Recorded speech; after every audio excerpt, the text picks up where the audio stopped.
So let's look at a popular option trading strategy, that of option spreads. An option spread is nothing more or less than buying and selling the same type of option, a call or a put, with different strike prices. And let's look at a very simple example to illustrate that. Let's look at what's called a debit call spread. This is a call spread, meaning we are buying and selling a call option on the same stock with different strike prices. And it's a debit spread because to do this, we net pay money because of the difference in premiums that we pay and receive. So in this example, let's say we're buying a 30 strike call at 4 and we're selling a 40 strike call at 1. Now, the lower strike will always have a higher premium because the right to buy the same asset at a lower price is always more valuable than to buy it at a higher price, right? To buy a car at $10,000 is more valuable a right than to buy that same car at $20,000. So the 30 strike will always have a higher premium. We're buying that, so we're spending 4. We're selling the 40 strike. We get $1 in premium received. So net, we're paying $3. Now let's see how this plays out with changes in the underlying stock prices. Okay, let's start with the extreme case of the share price going to 0. At 0, neither the 30 call nor the 40 call has any value, so they will remain unexercised, and my debit call spread result is that I will continue to be out the $3 that I paid to establish this. That same dynamic continues all the way up to a price of 30. Up until then, neither the 30 nor the 40 call has any intrinsic value in terms of exercising it. From 30 on, though, there will be a benefit because now at 31 or 32, I am able to exercise my 30 call, buy at 30, and sell in the market at 31 or 32 and actually make money. That dynamic extends itself, and at some point, I will be making enough in the market to offset my net debit, or as we call it, the break-even point. So here you see at 33, I can still buy the 30, exercise the 30 call and buy at 30, sell in the market at 33. The net debit of 3 offsets that, and my break-even of 0 is there. The 40 strike is still not valuable, will not be exercised. No one's going to exercise at 40 when you can buy in the market at, in this case, 33. So that dynamic then extends itself further all the way up to the higher strike price of 40. At 40, I now can continuously buy at 30, exercising my 30 call, and I will be forced to sell at 40 to the holder of the call that I sold, who will call it from me at 40. So I will make the 10 points between 30 and 40. I paid the same 3 in the beginning to establish this, so my net gain is 7, as you see in the graph here. And that dynamic kind of stalls out as the price goes further up, because continuously, whether it is a market price of 42, 45, 50, or even infinity, I continuously will be able to buy at 30, sell at 40, have a cost of 3, and make net 7 on the transaction. So here you see that a debit call spread is clearly a bullish sentiment. You look for the market to go up. When the market goes up, you start making money, wiping out initially your net debit, and hopefully then making more than you expended in the beginning to establish this, and then continue at that level regardless of how much higher the share price goes.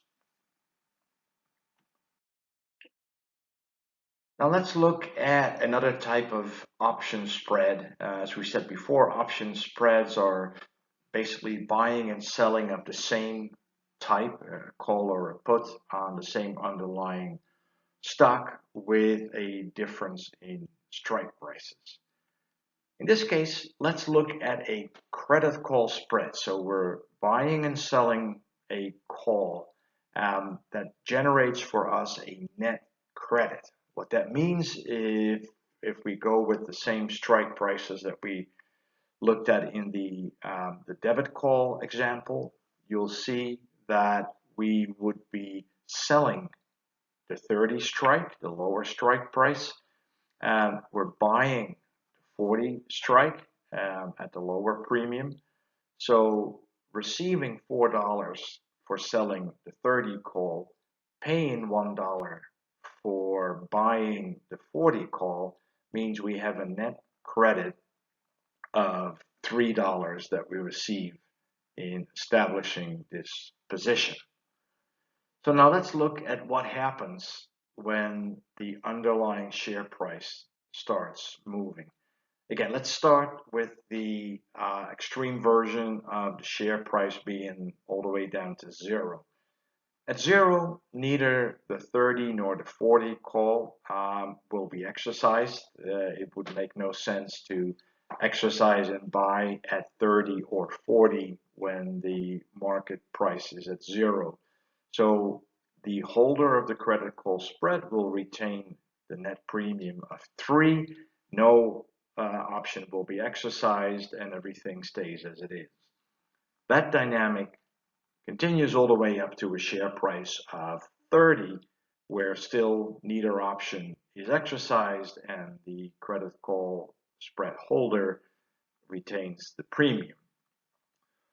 Once the price goes over 30, this holder starts to lose money on the option side, right? At 31, 32, the holder will be obligated to sell to the holder of the option the stock at 30 and will have to go into the market to buy the stock at 31 or 32, losing money on that part of the transaction and partially wiping out the net credit. Once that loss is equal to the net credit, we are once again at a break-even point. So in this case, we see at 33, I will lose $3 on the short call that gets exercised. I have made $3 on the initial premium, so my net result is 0 at that point. And that dynamic continues all the way up to 40. At 40, I will be continuously forced to sell the stock at 30 to the holder of the call, and I can only exercise my long call at 40, so I will continuously lose 10 points or $10. That will partially be offset by the $3 that I gained when I established the position, so my net loss will be 7, and once again that loss will extend itself and stall out at -7, because regardless of how high the underlying stock goes, I will always be forced to buy at 40. I will be able to sell at 30, so I will continuously lose 10, have a net credit of 3. So regardless of the price, my net position will be a loss of 7. So you can clearly see that a credit call spread is a bearish sentiment. You're looking for the market to go down or stay below 30 when you're making money. If the market goes against you, against your bearish sentiment, goes up and becomes bullish, you'll start losing money up to a maximum amount, in this case of 7. That will remain the case regardless of how high the underlying stock price rises. So now let's look at the different types of option spreads that we saw before. We talked about the debit call spread, right? A net debit. We're buying the lower strike, we're selling the higher strike. We pay a net debit. It's a bullish sentiment. We want the market to go up. We also looked at the credit call spread. It's the reverse, right? We are actually receiving a net credit because now we're selling the lower strike and buying the higher strike, and that is clearly a bearish sentiment. Now, if you put those two positions together, these are the combination of the graphs we looked at before.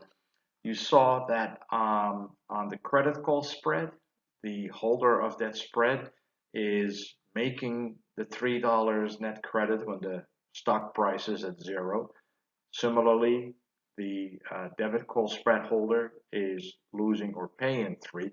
And that makes sense because think of it as two sides of the same coin, right? If one person is long a particular position, somebody else must be short, and the payoff, the gain or loss, must mirror each other. And again, as we saw in the earlier examples, that dynamic continues up until 30. At 30, the debit call holder actually will start to make money on the option trade. The credit call holder will start to lose.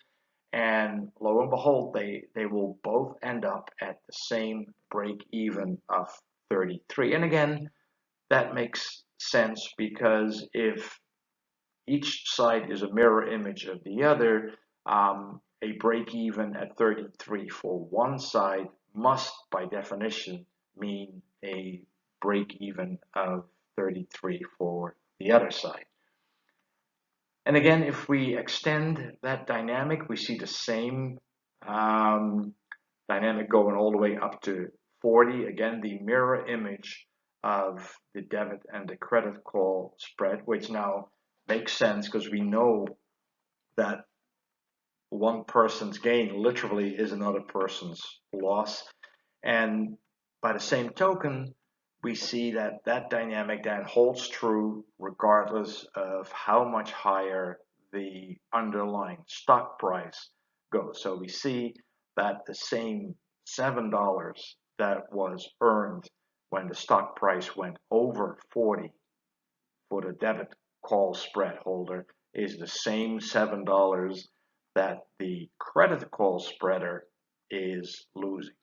So here you see how the opposite side of this particular position reflects either a bullish sentiment, you want the market to go up because you need to make money on the option transaction to wipe out the initial net debit, versus a bearish sentiment where you're looking for the market to go down or stay down so that you can retain the premiums that you received establishing this position in the first place. So a very basic type of strategy, different sentiment in the market, same dynamics, and clearly reflected in a series of graphs to realize what the payoff for each strategy is under different pricing conditions.